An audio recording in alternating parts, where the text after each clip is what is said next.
রূপগঞ্জে জাতীয়তাবাদী বিএনপির মনোনীত প্রার্থী জনাব মোহাম্মদ মুস্তাফিজুর রহমান ভূঁইয়া দীপুর পক্ষে নির্বাচনী প্রস্তুতি সভাটি এক ঐতিহাসিক মিলন মেলায় পরিণত হয়েছে। নারায়ণগঞ্জ ১ আসনে বিএনপির কেন্দ্রীয় কমিটির অন্যতম সদস্য জনাব মুস্তাফিজুর রহমান ভূঁইয়া দীপুর দিক নির্দেশনামূলক বক্তব্য রাখেন। মোহাম্মদ রাশিদুল ইসলাম রাসেলের প্রতিবেদনে বিস্তারিত।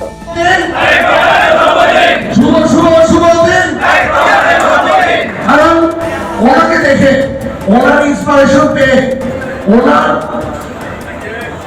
দূরদর্শিতা দেখে অ্যাকচুয়ালি আমি রাজনীতিতে এসেছি। ইভেন যোগ্য পিতার যোগ্য সন্তান যে হয়, এটা হলো তারেক রহমান সাপেক্ষিক প্রমাণ। যাক, আজকে আপনারা যারা বলছেন এখানে অনেকে যে নতুন করে আপনাদের সাথে আমাদের একটা মিলন হচ্ছে, আমি আসলে এই কথাটার সাথে আমি কোনো মতে একমত না। কারণ আপনাদের সাথে দীর্ঘ 17 বছর ধরে বিভিন্ন রাস্তায় বিভিন্ন সময় বিভিন্ন মিটিং দিয়েছিলেন, আপনাদের সাথে কি দেখা হয়েছে নাকি দেখা হয়নি? আমার তখন আপনারা কি আমাকে সবসময় নিজের সন্তান হিসেবে, নিজের ভাই হিসেবে সবসময় দেখেছেন নাকি দেখেন নাই?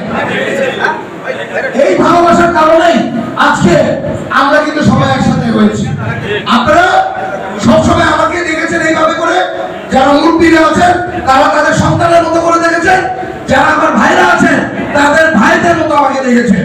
এবার আমিও আপনাদেরকে সবসময় চেষ্টা করেছি যে দলীয় ভাই যারা আমার রক্তের ভাই আপন হিসাবে আপনাদেরকে দেখেছি।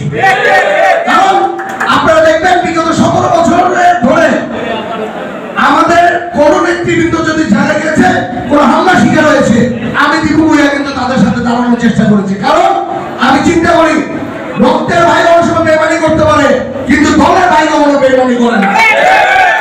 আজকে এটা প্রমাণ আপনারা দেখিয়েছেন যে আমরা সবাই তারেক জিয়ার, আমরা সবাই জিয়াউর রহমানের আদর্শে আদর্শিত। এর জন্য আমরা সবাই ধানের শীষের প্রতীকে আমরা সবাই একত্রে হয়েছি। যাক,